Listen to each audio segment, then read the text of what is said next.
Praise the Lord. This weekend I've felt I should speak on the subject of true worship. परमेश्वर की स्तुति हो।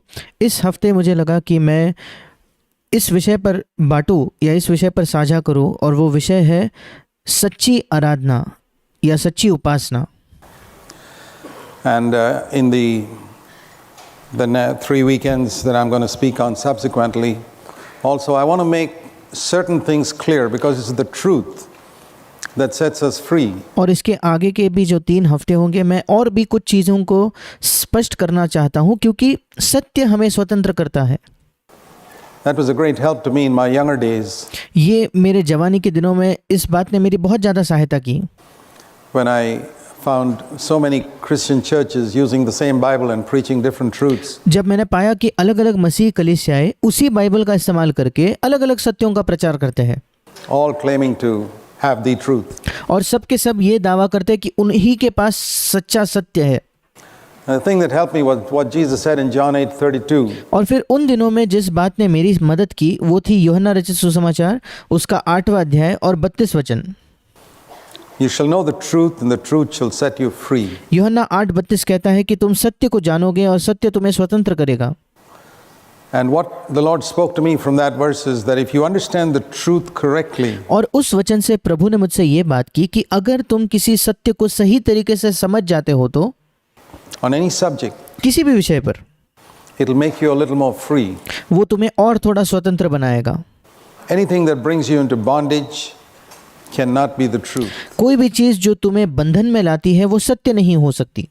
The truth always makes us free from sin, सत्य हमेशा हमें पाप से स्वतंत्र करता है, free from fear, free डर से स्वतंत्र करता है, from anxiety, चिंता से स्वतंत्र करता है, free from becoming servants of men, मनुष्यों का सेवक बनने से या दास बनने से हमें स्वतंत्र करता है, free from every human tradition, सब मनुष्यों के जो अनुष्ठान है, जो उनकी परंपराएं है, उससे स्वतंत्र करता है, free to live and to serve God. परमेश्वर की सेवा करने के लिए और जीवन जीने के लिए हमें वो स्वतंत्र करता है।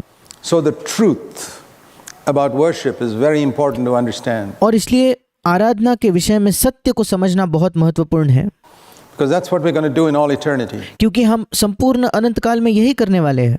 Worship God. We're not going to preach there. हम परमेश्वर की आराधना करेंगे, वहाँ कोई हम प्रचार नहीं करेंगे, We're not going to pray. वहाँ हम प्रार्थना नहीं करेंगे, We're going to worship God. पर हम परमेश्वर की आराधना करेंगे। And so Jesus spoke about true worshipers. और इसलिए यीशु मसीह ने सच्चे आराधकों की बात की। He also spoke about empty worship. उसी के साथ साथ यीशु मसीह ने खाली या खोखली आराधना के विषय में भी बात किया, या व्यर्थ आराधना। So I want to show you those 2 verses first. मैं सबसे पहले आपको इन दोनों वचनों को दिखाना चाहता हूँ। First of all, in Mark chapter 7. सबसे पहले निकालिए मरकुस रचित सुसमाचार उसका 7वां अध्याय। Mark's Gospel chapter 7, he says in verse 6. मरकुस 7वें अध्याय में यीशु मसीह 6ठे वचन में कहता है, 7वें वचन में Jesus said, "These people honor me with their lips, but their heart is far from me." यीशु मसीह ने कहा, ये लोग व्यर्थ मेरी उपासना करते हैं, परंतु इनके हृदय मुझसे, इनका मन मुझसे दूर रहता है। Honoring God with their lips, they sang and praised the Lord a lot. उनके ओठों से तो वो प्रभु को आदर करते थे, जैसे आप जानते हो कि वो परमेश्वर की स्तुति करते थे, गीत गाते थे। In the Old Testament times, the book of Psalms indicates that. भजन संहिता में, पुराने नियम में हम देखते हैं कि ये कई बार वो लोग करते थे, But their heart was not in it. पर उनका हृदय उसमें नहीं था। It was with words, and that's very, very true वे केवल शब्दों के द्वारा आराधना करते थे। of a lot of Sunday morning what is called praise and worship. और आज भी कई जगहों पर जो रविवार के सुबह जिसको स्तुति आराधना कहा जाता है, इसके विषय में भी यही बात सच है। These people honor me with their lips, ये लोग अपने ओठों से तो मेरा आदर करते हैं, but their heart is far away from me. And in the पर next उनका हृदय मुझसे दूर रहता है। 6ठा वचन, verse, it says, verse 7, "In vain do they worship me." That और means that 7वें वचन में यीशु ने कहा, वे व्यर्थ मेरी उपासना करते हैं। worship is empty. इसका मतलब उनकी आराधना खाली है। The music is nice. वो संगीत बहुत अच्छा होगा, The instruments play well. The और जो वाद्य है वो बहुत अच्छे से बजते हैं, voices are great. और सब आवाजें सुंदर है, but the worship is empty पर वो जो आराधना है वो खाली है, in spite of all that they're singing. चाहे वो कितने भी गीत क्यों ना गा ले। So that's what we don't want. Is it possible that the Lord will lay such a charge against us? I don't. यही हम नहीं चाहते। क्या ऐसा संभव है क्या कि प्रभु यही आरोप हम पर लगाए? To hear that. मैं ये अपने बारे में नहीं सुनना चाहता प्रभु से। And in contrast to that, Jesus spoke in John chapter 4, और इसके बिल्कुल विपरीत यीशु मसीह ने यूहन्ना रचित सुसमाचार के 4 अध्याय में कहा, and verse 23, और उसका 23 वचन, to the Samaritan woman. जो सामरी स्त्री थी उससे यीशु ने कहा, He spoke about a day an hour that was coming. John उसने कहा एक ऐसा दिन, एक ऐसी घड़ी आती है। 4:23. यूहन्ना 4:23 में An hour is coming, यीशु ने कहा है एक समय आता है, and now is, वरन अब भी है, when the true worshippers will worship the Father in spirit and in truth. जिसमें सच्चे भक्त, इंग्लिश में लिखा है जिसमें सच्चे आराधना करने वाले पिता की आराधना आत्मा और सच्चाई से करेंगे। For the Father seeks such to be his worshippers. क्योंकि पिता अपने लिए ऐसे ही आराधकों को ढूंढता है। It hasn't yet come. Notice ये समय अब तक आया नहीं है। what he said. It is अब ध्यान दीजिए कि वो क्या कह रहा है। coming. यीशु कहता है कि एक ऐसा समय आता है। Means up until that time, right from the time of Adam, nobody could worship the Father in spirit. इसका मतलब उस समय तक, आदम के समय से लेकर उस समय तक कोई भी पिता की आराधना आत्मा में नहीं कर पाता था। Man is body, soul and spirit. मनुष्य जो है वो शरीर, प्राण और आत्मा है। Then how were people worshiping in the Old Testament? In फिर पुराने नियम में लोग कैसे आराधना करते थे? body, अपने शरीर में clapping, raising तालियां बजाकर, their hands, अपने हाथ उठाकर, raising their voice, that's body. अपनी आवाज ऊंची करके गाना गाकर, ये उनके शरीर का इस्तेमाल हुआ। In soul, that is with mind, emotions, वो अपने प्राण में आराधना करते थे, मतलब उनके मन में, उनके भावनाओं के साथ, feelings. उनकी जो अंदर की भावना है उससे। Great. अद्भुत है। But there's another part of man, पर मनुष्य का एक और भी तो हिस्सा है, the spirit. वो है आत्मा। And they couldn't worship in spirit. Jesus, और वे उस समय आत्मा में आराधना नहीं कर पाते थे। but the hour is now coming यीशु ने कहा एक समय अब आता है when the true worshippers जब सच्चे आराधना करने वाले, worship in truth in the new covenant और सच्चे आराधना वाले सत्य में आराधना करेंगे, नई वाचा में, will worship in spirit. वे आत्मा में आराधना करेंगे।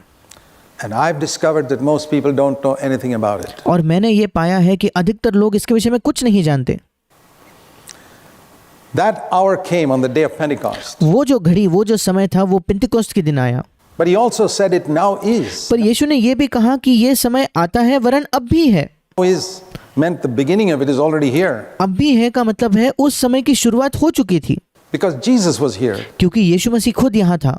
So Jesus was there. He was worshiping the Father in spirit. यीशु मसीह वहाँ था और वो पिता की आराधना आत्मा में करता था। In truth, the first human being ever to do it. आत्मा में और सच्चाई में वो आराधना करता था पिता की। वो पहला मनुष्य था जिसने पिता की ऐसी आराधना की। And he paved the way, opened the way for others from the day of Pentecost onwards, where the Spirit of God would come in. और यीशु मसीह ने वहाँ हम सब दूसरों के लिए मार्ग खोल दिया कि वे पिता की ऐसी आराधना करें जब पवित्र आत्मा अंदर आता पिंतेकोस्त के दिन, And make us really worship the Father in spirit and in truth. और उसके द्वारा हम पिता की वाकई में आत्मा और सच्चाई से आराधना कर पाते।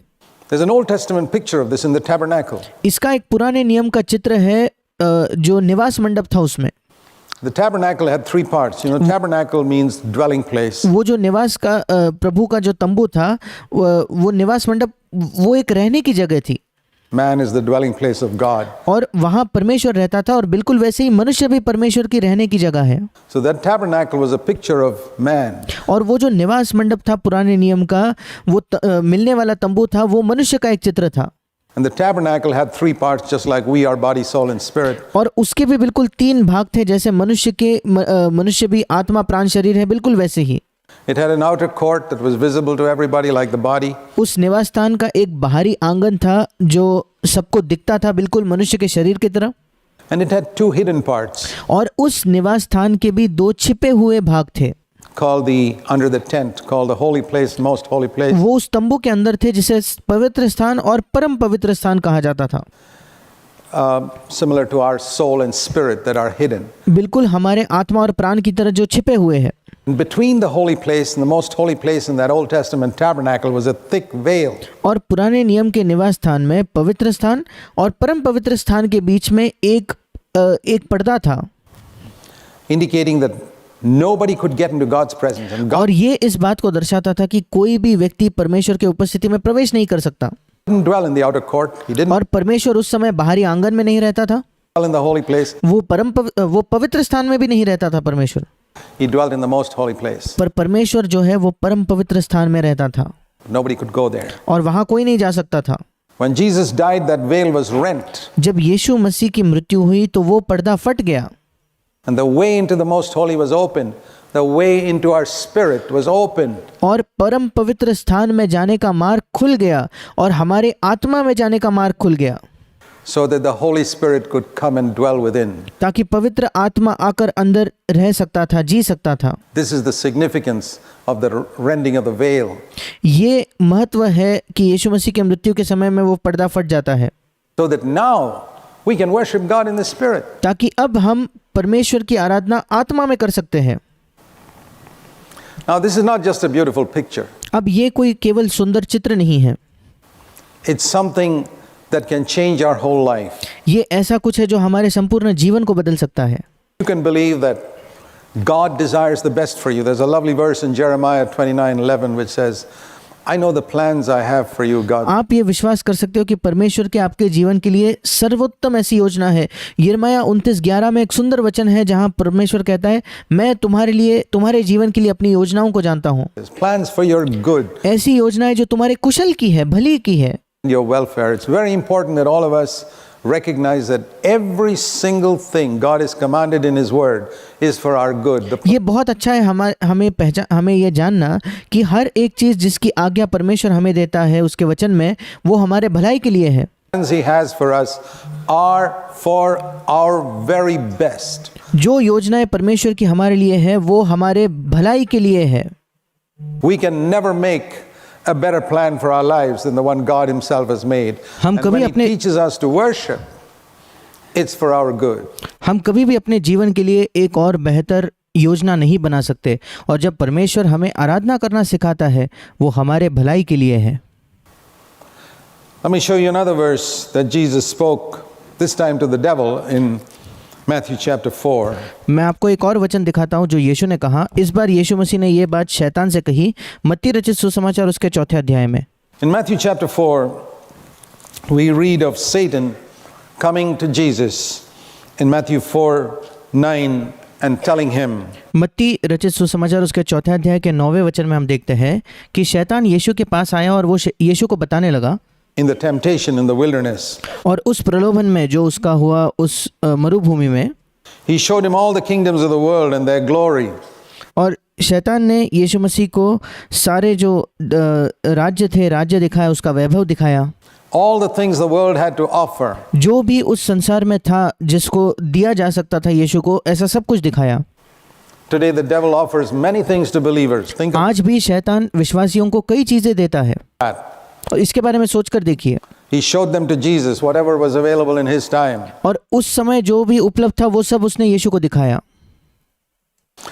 Today He shows us all the entertainment world and आज शैतान हमें इस जो मनोरंजन की दुनिया है वो दिखाता है, money and everything else, the glory पैसा दिखाता है, सब कुछ, सब अन्य चीजें इस संसार की दिखाता है। of the world. In those days, whatever was available, इस संसार का वैभव वो हमें दिखाता है। the devil showed all that to Jesus and said, I'll give you all of this. और उन दिनों जो कुछ उपलब्ध था वो सब शैतान ने यीशु को दिखाया और कहा कि मैं ये सब तुझे दूंगा If you will fall down and worship me. Matthew यदि तू गिरकर मुझे प्रणाम करे तो। मत्ती 4:9, पर हिंदी इंग्लिश में लिखा है यदि तू गिरकर मेरी आराधना करे तो। 4 verse 9. मत्ती 4 उसका 9 वचन। All you got to do is worship me. और शैतान कह रहा था कि ये सब मैं तुझे दूंगा, तुझे एक ही काम करना है, मेरी आराधना करनी है।